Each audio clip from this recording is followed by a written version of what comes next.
Well, hey, I got a comment on YouTube lately that kind of intrigued me. I thought maybe I'd say something about it here.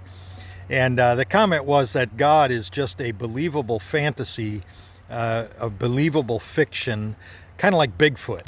And and I just had to chuckle because I was just reading in Romans where Paul talks about how people suppress the truth because they want to go on behaving as they are and not be bothered by God, essentially. But all of that aside, what evidence do we have? Well, we have an awful lot. First of all, personally, I have a lot of evidence in just how he has changed me and my person, and how he's changed people in my own family and other loved ones. I've seen these things happen, and they don't come about by chance. I can promise you it was never my intention to change myself in the ways I've been changed at all. In fact, it's kind of opposite of what I would have planned, but it's all been way better. How about the universe, the cosmos?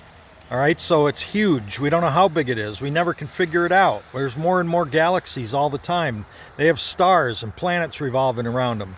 And it just so happens there's one particular planet called Earth that has this stuff called air that lets us breathe and live.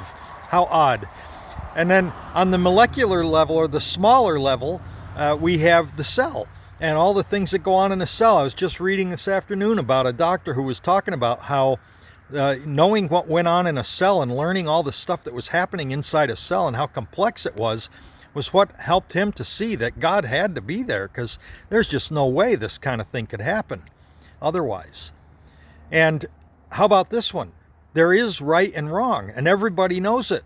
Even those who think there's no God know there's a right and a wrong. If you don't think so, just ask them what would happen if somebody came to their house, stole all their stuff, shot them in both knees, and beat them senseless with a baseball bat. Is that right or is it wrong?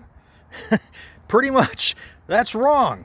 And all people know this. It's innate within them. That's what it means in Romans when it says God put the law in them, in each person.